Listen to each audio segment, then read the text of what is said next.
新年明けましておめでとうございます。今年もよろしくお願いします。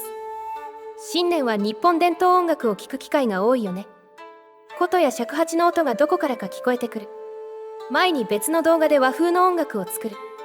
いくつかのスタイルを紹介したけど、あの動画は最初の頃に作ったから、調査がかなり不十分だったんだ。ということで改めて調査してみたよ。調査したスタイルはなんと100個以上。でもまともに機能したスタイルは残念なことに1割にも満たなかった。効果のあるスタイルがなさすぎて魅力的なスタイルは見つからなかったよ。今日の動画では日本音楽の歴史を解説しつつ、素ので当時の音楽の再現を目指すよ。でも結論を言うとあまり再現できなかった。面白いスタイルの紹介はできないと思う。それでも日本伝統音楽の再現に挑みたい。そのくらい日本伝統音楽が好きな人とか、雅楽はどうやって J-POP まで進化したのか、日本音楽の歴史を知りたい人向けの動画かな。普段とはかなり毛色の違う内容だけど、お正月だから無礼講ってことで許してね。それじゃ歴史順に日本の音楽を解説するよ。まずは1300年前、日本最古の音楽、雅楽。記録、つまり楽譜に残っている。日本最古の音楽は雅楽なんだ。雅楽は中国から伝来した音楽だけど、中国の音楽だけを演奏したわけじゃない。中国由来の音楽と日本固有の音楽。雅楽はこの2つの音楽を両方演奏したんだ。中国由来の音楽には主に秒音階、日本固有の音楽には主に律音階が使われた。演奏する曲によってロ律を切り替える。これが下手な人をロ律が回らないと呼んだ。これがろれつが回らないの語源。前に別の動画で話したことあるよね。このロ律の音階は日本の音楽と深く関わる。なんと大正時代までロ律の話は続くんだ。今はロ律が何なのかわからなくても、動画を見ていけば理解できると思うよ。さてそれでは素ので雅楽を再現できるか。次はそれを考えてみることにするよ。雅楽で最も有名な曲であろう絵天楽。それと雅楽の楽器のスタイルを調べた。見ての通りほとんど効果はなかった。特に小の効果がなかったのが厳しいね。小の音は雅楽の雰囲気に必須なんだ。今から鳴らすから聞いてみてね。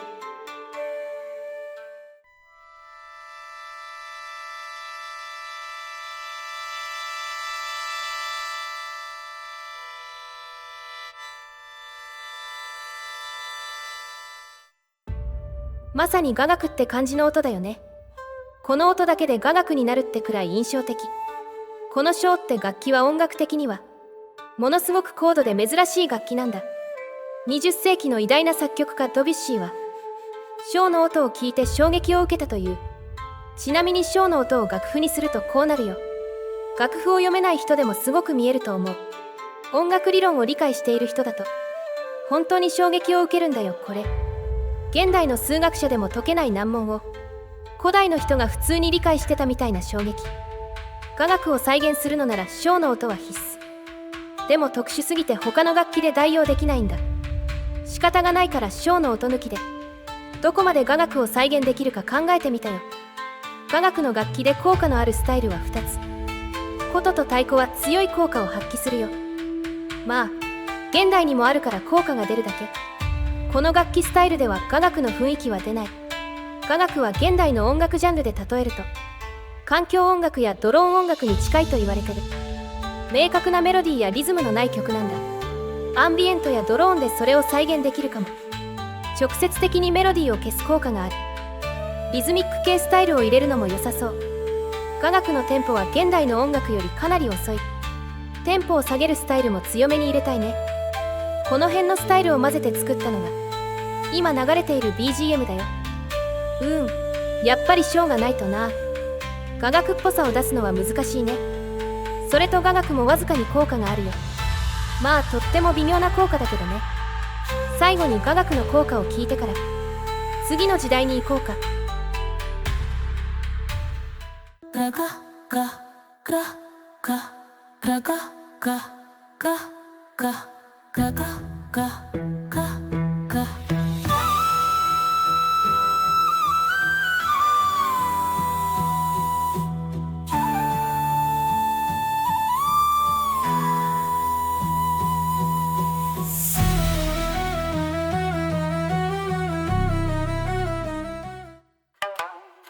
楽の伝来から数百年経った平安時代、雅楽の楽器琵琶が庶民に広まった。琵琶法師って聞いたことあるかな。百人一首の蝉丸さんは有名な琵琶法師だね。彼らは琵琶の音を伴奏にして庶民たちに向けて歌ったり語ったりした。現代の駅前とかでギターを片手に歌ってる。そんな人たちの開祖と言えるかもしれないね。残念だけど琵琶スタイルは効果がない。でも中国語のピパスタイルは多少効果がある。中国風にはなっちゃうけど、まずはスノの琵琶の音を聞いてもらおうかな。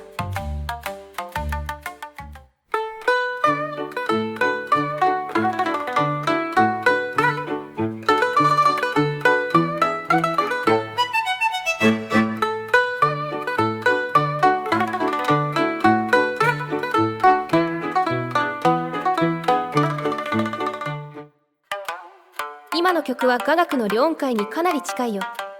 両音階を聞いてどんな印象を持ったかな。なんか日本の音楽っぽくないな。少なくとも当時の人はそう思ったんだ。音楽が庶民に広がる時に両音階は廃れた。以降は明治維新まで律音階が主流になるよ。さて、琵琶法師の作る琵琶音楽はやがて大きく2種類に分かれるよ。物語メインで音楽は控えめグループと、音楽メインで物語は控えめグループ。物語メインのグループはその後能や狂言歌舞伎に進化していったよ。能や歌舞伎を見た経験のある人は多いはず。音楽よりは語りがメインの芸術だよね。そして音楽メインのグループはやがて琵琶を三味線に持ち替えた。そして三味線音楽として現代まで残っている。スノの三味線スタイルで出る曲だね。琵琶由来の音楽能や歌舞伎や三味線、共通する特徴はリズムにあるよ。このリズムはスノでも再現できたから、これからちょっと聞いてもらうよ。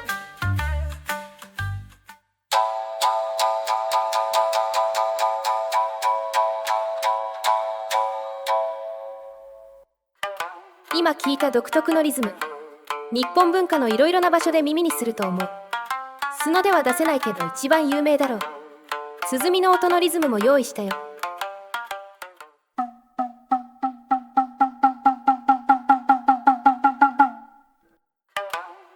大抵の人はどこかで聞いたことがある。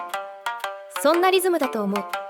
ところでさ、このリズム何拍子だと思う？4分の3拍子、8分の6拍子、4分の4拍子。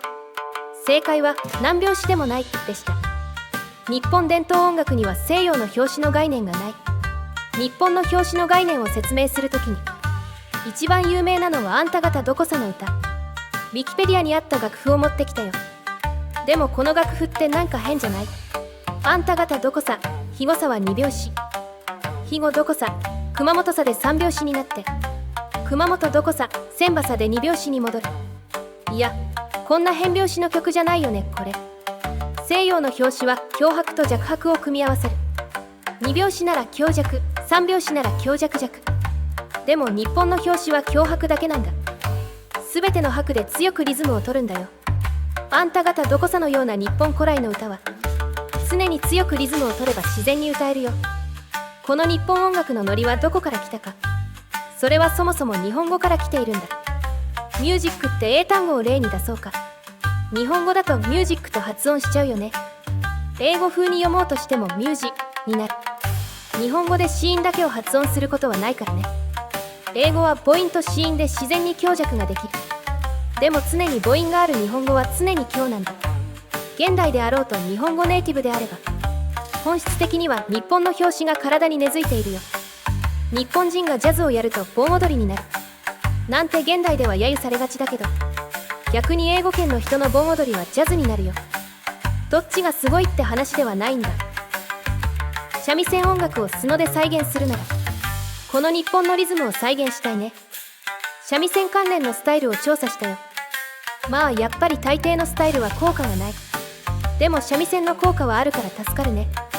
文句のない三味線の音が出るスタイルだよ。ただ現代の楽器として効果を出すから注意。要するに西洋のノリの影響を受けてるんだ。西洋のノリを出すグルービースタイル、これをマイナスで入れれば西洋のノリを消せる。そこにリズミカルでリズムを加えれば西洋のノリが消えつつリズミカルな曲になる。バウンシーの縦乗りリズムを加えると日本風のノリに近くなるけど、バウンシーは西洋の概念だからね。ノリが微妙に西洋風にもなっちゃうよ。今の BGM はバウンシーを入れてるけど、ちょっと4分の2拍子や8分の6拍子に近づいてる。私はノリを優先した方が好きだけど、バウンシーを入れるかどうかは好みだね。最後に津軽三味線に触れておくよ。津軽三味線もかなり強い効果があった。でも三味線と効果が似てるんだよね。あえて使い分ける意味は薄いと思うよ。この2種類のスタイルの効果を比較して次の時代に進むとしようか。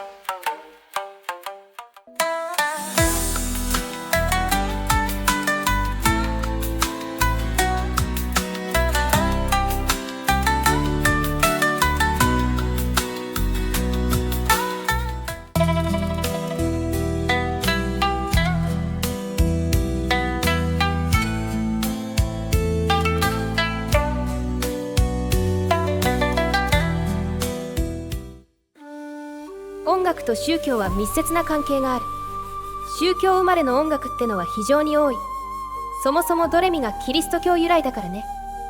現代の音楽のほぼ全ては宗教由来とも言える。日本の場合は仏教が音楽に影響を与えた。一番有名なのは尺八だろうね。編み笠で顔を隠して尺八を吹く小無双、どこかで見たことはあるんじゃないかな。尺八の特徴は何といってもその音色。かすれた音が目立つ面白い音だよね。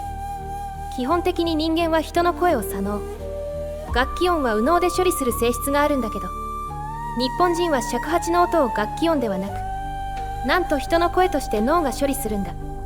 日本語は基本的に子音プラス母音の組み合わせ。かすれた音プラス笛の音の尺八と構造が似てるね。尺八の音は日本語に似ているから、日本人は尺八を人の声と認識するのかな。尺八に限らず和楽器は雑音を大切にする。三味線とギターを比較してもよくわかるね。さて、尺八音楽のスタイルを調べてみたよ。でも尺八音楽はあまり調べることがないんだ。明治時代までは宗教楽器だったからね。中世ではあまり音楽的に発展しなかった。ちなみに調査するかどうかの基準は、英語ウィキペディアに記事があるかで判断してるよ。英語の記事がないレベルの単語は素のでは反応しないだろうと判断してる。尺八音楽の再現に有効なスタイルは、まずはやっぱり尺八だね。ただ尺八の音はかすれた音が弱いし、フルートみたいに高音を吹いちゃったりする。バットをつけてかすれた音を強化したり、ローピッチで音程を下げるといいかな。それと尺八は琴や三味線よりも日本風にする効果が薄い。だから日本要素を足してあげた方がいいよ。邦楽スタイルが一番のおすすめかな。邦楽スタイルは次の時代で解説するよ。ということで次は江戸時代に飛ぼうか。江戸時代、庶民の文化は大きく発展した。三味線音楽は最盛期を迎えていたよ。三味線音楽は雅楽の律音階を都節音階という音階に進化させたんだ。京都名家八橋にも名を残す八橋検校さん。彼は三味線の都節音階を聞いてこう思った。琴でも都節音階を弾きたいなって。都節音階で琴の音楽は飛躍的に発展した。都節音階で最も有名な曲は「さくらさくら」。琴の音色と都節音階は非常に相性がいいね。この都節音階を中心にした琴の音楽は箏曲と呼ばれて江戸時代に発展した。箏ってのは琴の種類の一つ。現代で耳にする琴の音はほぼ箏の音だね。そして明治維新、文明開化が始まった。西洋文化の波が日本文化を飲み込んだ時代。文明開化の音がする。そして逆に日本の音は消えていったよ。日本楽器の代表だった琴、三味線、尺八。彼らは手を組んでこれに立ち向かった。琴、三味線、尺八の合奏は明治時代は3曲。現代では現代邦楽とか和楽とか呼ばれてるよ。彼らは西洋化の波に勝てたのか。結末は現代日本の音楽を聴けばよくわかるね。琴の音楽に関連するスタイルを調べてみたよ。箏曲を再現するなら都節や律の音階が欲しい。でも律音階の代表曲である君が代、都節音階の代表曲さくらさくらも効果はない。律や都節は世界的にも珍しい音階だから、角で再現するのはかなり難しそうだね。律や都節に一番近いスタイルは琴、そして邦楽かな。邦楽スタイルは効果量は微妙だけど、現代邦楽に近い雰囲気の曲を作れるよ。琴と邦楽を混ぜた時の曲調は今流れている BGM の通りだよ。邦楽単独だとどんな曲になるか、最後にそれを聞いて次の時代に行こうか。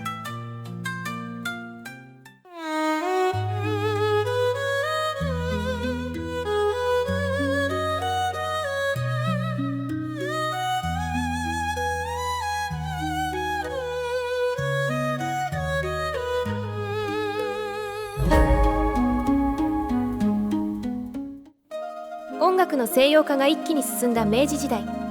この時代で語るべきは童謡だろうね。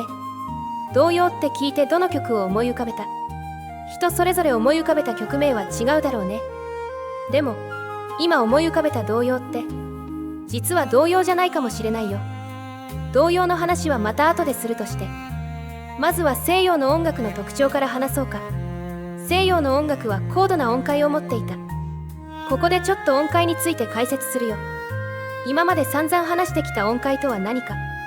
それはつまりドレミファソラシのことだよ。ドレミファソラシ、7つの音のある音階。現代の人はこれが普通に見えるだろうね。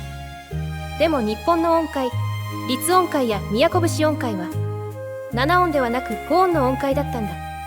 当時の日本人は7音音階が理解できず、ドレミファソラシをうまく歌えなかったんだ。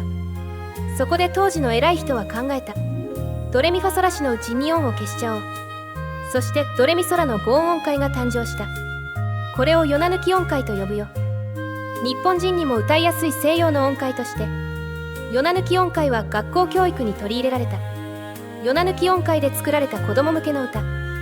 この歌のことを唱歌というよ。しかしこのヨナ抜き音階と唱歌には実は大変な問題があったんだ。ドレミソラの5音で作られたヨナ抜き音階、実はこれ雅楽の両音階と全く同じ音階なんだ。1000年前に中国から日本に来たものの、日本ではあまり人気の出なかった両音階、それを今更日本の音楽教育の柱とする。この方針に当時の人たちは猛烈に反発したよ。歌人北原白秋はブチギレて宣言した。俺がちゃんとした子供向け音楽を作る。そして西洋風にした日本の音階で新しい子供向け音楽を作る運動が起こった。この運動を童謡運動と呼ぶよ。本来はこの運動で作られた曲を童謡と呼ぶ。ちょっと整理してみようか。日本の子供向け音楽は3種類ある。まずは江戸時代以前に作られた歌。日本古来のこの歌をわらべ歌と呼ぶよ。これは主に民謡音階って音階で作られてる。かごめかごめやトーリャンセが有名かな。次に西洋音楽に慣れ親しむため明治時代に文部省が作った唱歌。これはドレミの音階から2音を抜いたヨナ抜き音階で作られたと説明したね。最後に日本の音階の雰囲気を守りつつ西洋風にアレンジを加えた童謡。ドレミソラのヨナ抜き音階のそうドだと思わせると律音階になるんだ。これはガチガチの音楽理論の話になるから、音楽に詳しくない人は理解しなくていいよ。音楽理論を使いこなすとヨナ抜き音階を律音階風にすることもできるってこと。童謡で有名なのは赤とんぼや七つの子。赤とんぼのへちょうちょうで偽装した律音階いいよね。さて唱歌と童謡の対決はどうなったか。それは唱歌の代表曲を見ればわかると思う。童謡と聞いて何の曲を想像するか。さっきそれを考えてもらったと思うけど、唱歌の曲を思い浮かべた人も多いと思うよ。つまり唱歌は日本人に受け入れられた。それどころか唱歌の明るい曲調の方が童謡っぽいと感じる人もいるだろうね。嫌われ者だった両音階、ヨナ抜き音階は明るい曲の代表として日本に根付いたんだ。童謡関係のスタイルを調査してみたよ。残念だけど効果のあるスタイルはなかった。でも唱歌を再現するのはそんなに難しくない。ヨナ抜き音階が雅楽の両音階だからだよ。チャイニーズトラディショナルは両音階になる。つまりヨナ抜き音階のスタイルとして使えるよ。チルドレンソングは海外の童謡を作る。ヨナ抜き音階と合わせればもう唱歌の完成。日本生まれのスタイルを使いたいならこの時代の作曲家レンタロウ、滝もありかな。あまり滝廉太郎っぽくはないけど、この時代っぽい明るさを曲に足せるよ。今流れてる BGM はこのスタイルで作ったよ。今までの時代より明確に明るい曲だね。最後に廉太郎、滝と琴を混ぜた時の効果を聞いて次の時代に行こう。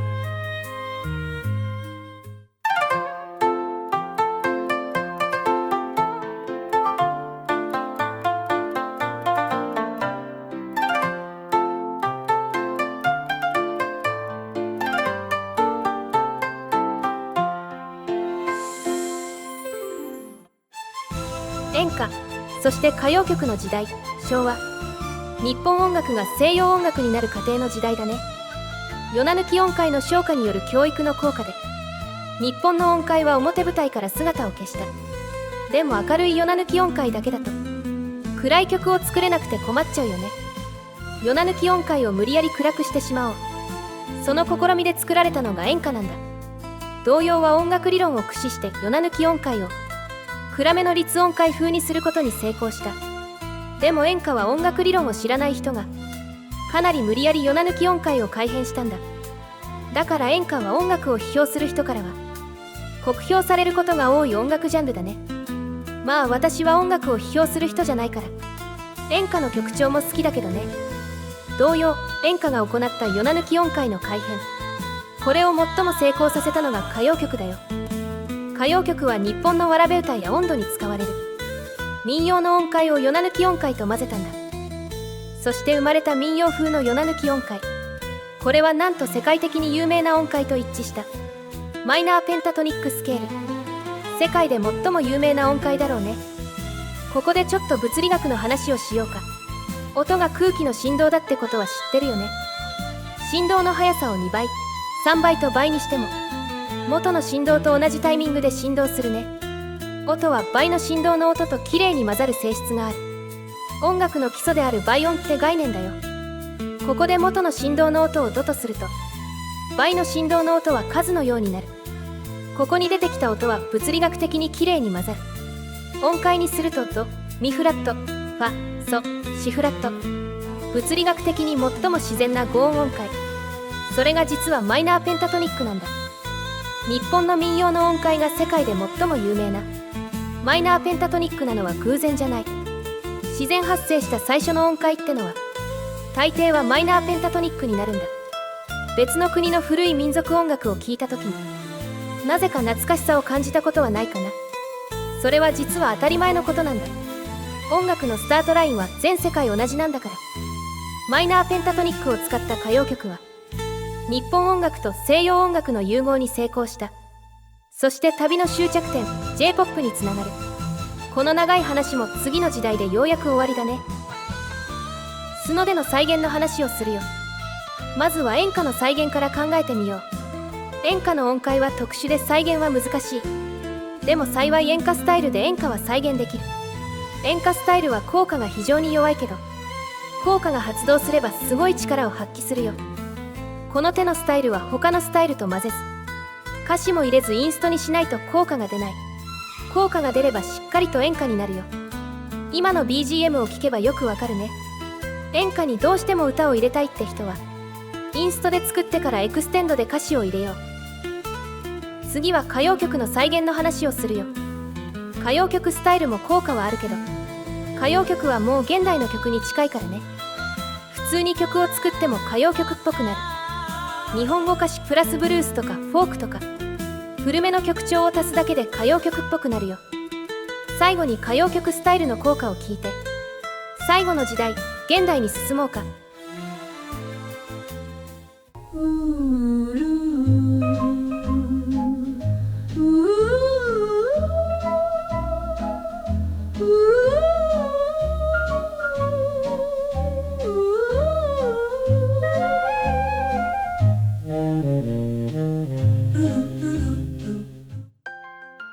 ついに現代までやってきたね。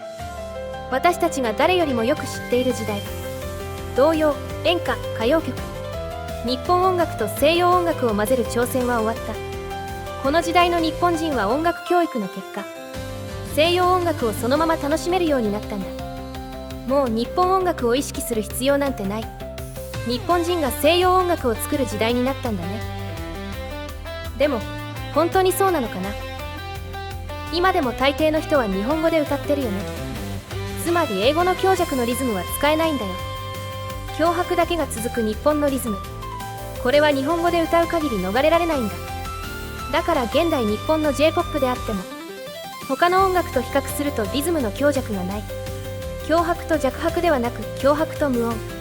この日本音楽のリズムは現代まで残ってるね。日本語が母国語である以上はこのリズム感は未来永劫残っていくと思う。そしてもう一つは音階の話。西洋音階はドレミの7音音階だったね。現代の音階はさらに高度化していて8音以上の音を使うのが常識になってるよ。でもね、物理学的に一番自然な音階はやっぱりペンタトニックなんだよ。ペンタトニック音階を使った曲は現代でも定期的に流行しているよ。最近はまたペンタトニックが流行ってるね。昨年のヒット曲もマイナーペンタ使ってるし、結局のところ2000年前から現代まで日本も世界もマイナーペンタを歌ってるんだ。遠い未来宇宙人がやってきたとしても宇宙人もマイナーペンタ歌ってそうな気がする。感性じゃなくて物理学の話だからね。ペンタの音の綺麗さは否定しようがないんだ。最後に J-POP の再現の話をしようか。これはまあ普通に J-POP でいいと思う。でもスノの J-POP って個人的には西洋音楽に寄りすぎだと思ってるんだよね。ペンタ要素の強いアニメとか強拍リズムの可愛いの方が私は好き。まあこれはもう完全に好みの話だよ。現代の曲だから好きなように作ればいいんだ。あなたがスノで生成した曲、それこそが最新の J-POP なんだよ。